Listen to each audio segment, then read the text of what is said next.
আসসালামু আলাইকুম, welcome back to my channel. আশা করছি যে যেখান থেকে আমার ভিডিওটি দেখছেন সবাই মহান আল্লাহ তাআলার অশেষ মেহেরবানিতে ভালো আছেন। আমরাও আলহামদুলিল্লাহ ভালো আছি। তো আজকেও সকাল থেকে ভিডিওটা স্টার্ট করলাম, আর আমি এখন আমার রুমের মধ্যে যে ইনডোর প্ল্যান্টগুলো আছে সেগুলোতে একটু পানি দিয়ে দিচ্ছি। তো এটা হচ্ছে লাকি ব্যাম্বো গাছ।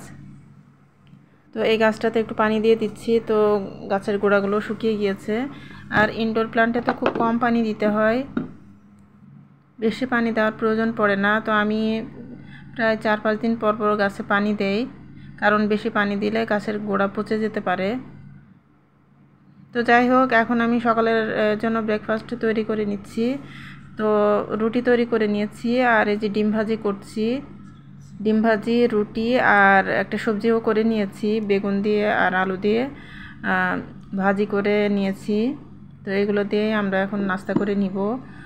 তো এই যে বেগুন আলু দিয়ে ভাজি, আর এই যে ডিম ভাজি, আর এই যে এখানে রুটি আছে, আটা রুটি করে নিয়েছি। তো এগুলো দিয়ে আমরা এখন নাস্তা করে নিব। আমার হাজব্যান্ড আজকে বাসায় আছেন, তো আমি আর আমার হাজব্যান্ড এখন নাস্তাটা করে নিব। আর বাচ্চারা তো ঘুমিয়ে আছে, যেহেতু আজকে শনিবার, তো বাচ্চারা এখনও ঘুমাচ্ছে। আর নর্মালি ছুটির দিনে আমি আর আমার হাজব্যান্ড দুজনই নাস্তা করি, কারণ বাচ্চারা তো ঘুম থেকে উঠতে দেরি করে, ওদের স্কুল থাকে না যেহেতু, তো ওরা দেরিতে ওঠে। তো যাই হোক, আমি এখন নাস্তা করার পরে একটু চা খেয়ে নিচ্ছি। আর এখানে লাঠি বিস্কিট এনেছিল, তো সেই বিস্কিটগুলো দিয়েই 2টা বিস্কিট নিয়ে নিলাম। তো এই বিস্কিটগুলো দিয়েই আমি এখন চা খেয়ে নিব।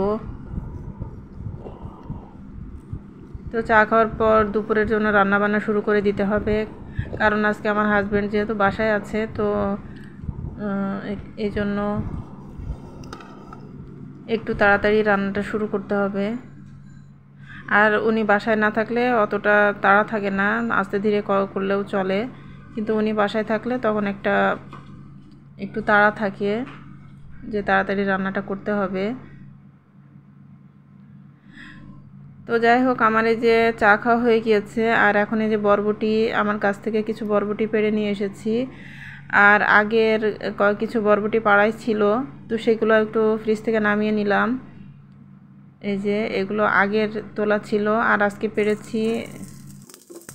তো এই যে আমি এখন দুপুরে রান্নাবান্না শুরু করে দিয়েছি। তো এই যে চাপা শুটকির ভর্তা বানাবো, তো তার জন্য আমি শুকনা মরিচ আর কাঁচা মরিচ, তারপর পেঁয়াজ, রসুন সব কিছু একসাথে করে একটু ভেজে নিচ্ছি হালকা করে। আর এখানে আমি চাপা শুটকি নিয়ে নিয়েছি। চাপা শুটকিগুলোও একটু হালকা করে তেলের উপরে ভেজে নিচ্ছি, যাতে করে যে একটা উটকো দুর্গন্ধ আছে চাপা শুটকির, সেটা চলে যাবে। তো এই তো আমার মোটামুটি ভেজে নেওয়া হয়ে গিয়েছে। এখন এই যে আমি পেঁয়াজ, রসুন, কাঁচামরিচ, শুকনা মরিচ, তারপর চাপা শুটকি, এগুলো সব একসাথে করে ব্লেন্ড করে নিয়েছি ব্লেন্ডার মেশিনে। আর এই যে এখানে বরবটি আর আলু দিয়ে আমি ভাজি করে নিচ্ছি। আর এখানে আমি গরুর মাংস বসিয়ে দিয়েছি, তো গরুর মাংসটা রান্না হচ্ছে। তো এই যে আমার রান্নাবান্না হয়ে গিয়েছে। এই যে চাপা শুটকিটা ভর্তা করে নিয়েছি, তো এটা তো খুবই মজা হয়। আর এই যে বরবটি দিয়ে আলু দিয়ে ভাজি করে নিয়েছি। আর এই যে এখানে গরুর মাংস তো তুলে নিয়েছি, গরুর মাংসটাও। আর এখানে ডাল আছে। তো এইগুলোই আমাদের দুপুরের খাবার।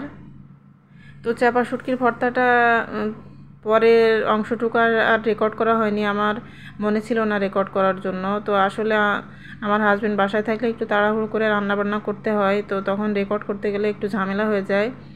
তো ব্লেন্ড করে নেওয়ার পরে তেলের উপরে একটু পেঁয়াজ, রসুন দিয়ে হালকা করে ভেজে তারপর বাটা চাপা শুটকিটা দিয়ে দিতে হবে, দিয়ে ভাজা ভাজা করে নামিয়ে নিলে হয়ে যাবে। তো পরের অংশটুকু স্কিপ হয়ে গেছে, ওটা দেখাতে পারিনি। তো এই যে এখন বিকেলবেলা, তো আকাশটা খুবই সুন্দর ছিল, তাই একটু রেকর্ড করলাম।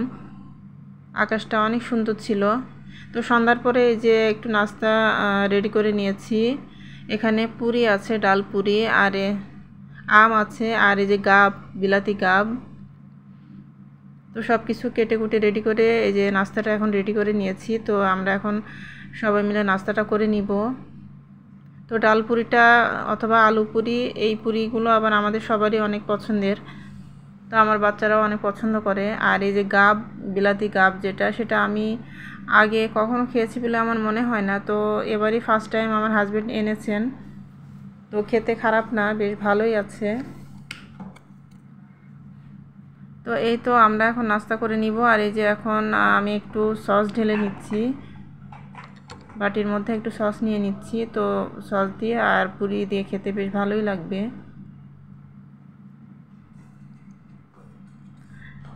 তো এই তো আজকের ভিডিওটা খুবই ছোট একটা ভিডিও, তো বেশি কিছু আর শেয়ার করা হয়নি। তো আপনাদের কাছে যদি ভালো লাগে তো প্লিজ আমার ভিডিওতে একটা লাইক দিয়ে দিবেন, আর আমার চ্যানেলটাকে সাবস্ক্রাইব করে আমার পাশেই থাকবেন এবং আমাকে সাপোর্ট করবেন প্লিজ। তো এই যে আমার মেয়ে এখন এই যে খেয়ে নিচ্ছে, আর আমি তো আগেই খেয়ে নিয়েছি। তো রাতের বেলা রান্না শেষ করার পরে আমি আমার কিচেনটাকে এভাবে ক্লিন করে রাখি, সব কিছু ধুয়ে পরিষ্কার করে তারপর আমি এভাবে রেখে দিয়েছি। তো সেটা আপনাদের সাথে একটু শেয়ার করলাম। তো যাই হোক, আজকের মতো এখানেই বিদায় নিয়ে নিচ্ছি। আপনারা সবাই ভালো থাকবেন। আল্লাহ হাফেজ, আসসালামু আলাইকুম।